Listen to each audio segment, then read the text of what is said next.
CNN is exclusively reporting that the FBI gathered intelligence last summer suggesting that Russian operatives tried to use Trump advisors, including Carter Page, to infiltrate the Trump campaign. This, according to U.S. officials who made clear they don't know whether Page was aware that the Russians may have been using him.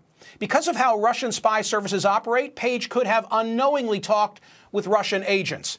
Page has repeatedly denied any impropriety. He's a graduate of the U.S. Naval Academy and worked as an investment banker in New York, London, and Moscow. He was also an advisor to the Russian energy giant Gazprom and joins me now. Thanks so much for being here. Do you care whether Russians helped elect Donald Trump? Michael, what I care most about are these steps that were taken to infringe upon my privacy illegally. So that has really been my main concern. I know, but Carter, having watched several interviews done with you and read a great deal about the case, it strikes me that you are dismissive of this entire investigation and the prospect of Russians having hacked or attempted to hack the DNC server and played a role in our election. And the question I most want to ask you, I mean, you graduated from the Naval Academy. You've worn the uniform of your country. Doesn't this bother you? Don't you want to get to the bottom of it? Michael, to be honest with you, what bothers me the most is the severe dishonesty and now potentially with the FISA court action, false evidence, which is obstruction of justice by definition. So that, to me, is my biggest concern. And if there was any meddling in the election, all of the false narrative that has been out there is really the ultimate meddling. If you look at the, by comparison, overall impact.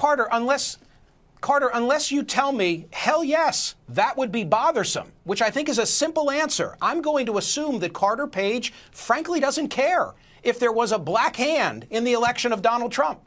I care about the negative hands that were all over this thing. And all of the, you talk about propaganda and also meddling in the election. In each of those cases, there was significant steps that have hurt the Trump campaign last year and have continued to be a cloud over the new administration and really have had serious national security implications for the new administration and really put our nation at risk. That's the biggest concern, I would to be think, honest with you. Okay, and I would think, you know, it used to be that political dissent stopped at our borders. I would think that Carter Page would want it known. I mean, I know you have strong feelings about how you've been cast as public enemy number one, and there are things you want people to know. I would think first and foremost, you'd want them to know you're a patriot, you're an America First guy, and let the parties and the candidates be damned. And if it turns out that the Russians interfered in an election, that would bother you. That's a layup. Why not take that overture? If that were the case, Michael, and there was indisputable evidence that that was the case, then I would be totally behind it. But there are certain questions I have, frankly speaking.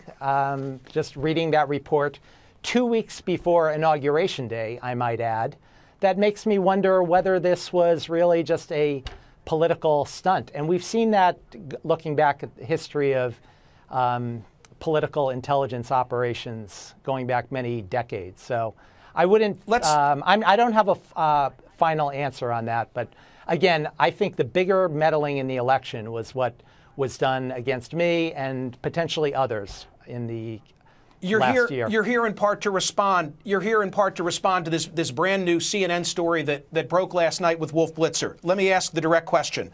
Are you aware of attempts by Russians to use you to infiltrate the Trump campaign? Well, the beauty of that report, and that really is breaking news, and I was so excited to read it, Russia tried to use Trump advisors to infiltrate the campaign. Now, remember the headlines for many, many months. The Trump campaign colluded, or there was nefarious things going on. Now they're really reeling things back, and someone is saying out there the word tried, right? And I've certainly seen a lot of tries going back for much of the last year, trying to put in false narratives over many, many months. So there certainly were many tries, and I think the dodgy dossier is the ultimate, at least from what we know thus far, the ultimate try and swing and a miss thus far. But we'll see what happens. Again, it's early days in this. Are you aware of their efforts at using you to get into the Trump campaign? That's my direct question. Nothing I was ever asked to do, or no information I was ever asked for, was anything beyond what you could see on CNN.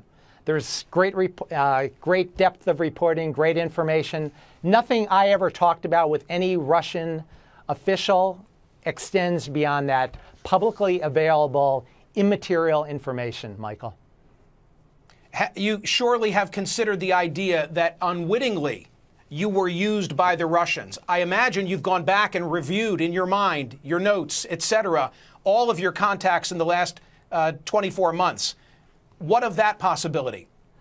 Michael, the only unwitting element that I'm most concerned about is the unwitting media and the unwitting members of Congress that really took on this dodgy dossier and actually read it into the congressional record, and potentially members of the government last year that were using this as part of a domestic political intelligence operation. So that, to me, there's certainly a lot of unwitting actions that were done last year. So let's see how things come out as we get more evidence. Again, there's been plenty of leaking and lying, but we'll see how this all plays out. And look, you're presumed innocent of anything. You haven't been charged with anything. But we're all cognizant of the fact, and you may disagree with this, that a FISA court found there was probable cause of you having committed a crime, presumably in cahoots with Russian authorities. First of all, a preliminary question. Do you dispute the reports that you were subject of surveillance pursuant to a FISA warrant? Well, that is really interesting information, and I'm deeply appreciative of the people that leaked that. Now, there's a lot of felonies and potential felonies related to the things that were done against me. But that information that you just cited, Michael, that, by definition, that leak is a felony. You're not supposed to be talking about that. And in terms of the FISA court and approval by the FISA court, if you just look at some of the statistics, I don't have the data in front of me, but there has been a pretty limited number of submissions to the FISA court which were rejected in the year 2016. And I think that data just came out. I don't have the numbers on the tip of my tongue, but there's quite a track record of approving most. Well, what evidence do you believe a FISA court judge would have reviewed to come to a conclusion that there was strong case, probable cause that you committed a crime? Surely there was something.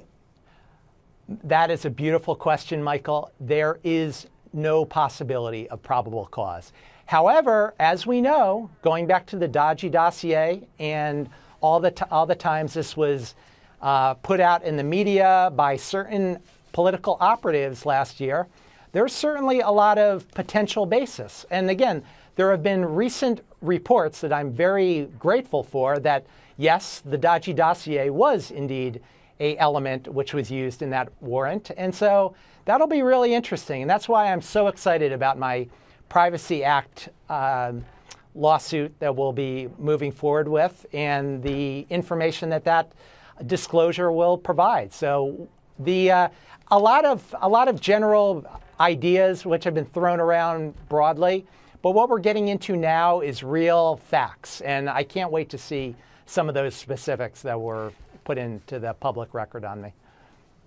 Carter, I don't know what the finding on probable cause would have consisted of, but it does occur to me that the FBI, and I want you to respond to this as a final question, that the FBI would probably have been derelict in its duty if they were not paying close attention to you. You were on their radar screen in 2013. You gave the speech overseas that was very pro-Russian, anti-Western viewpoint.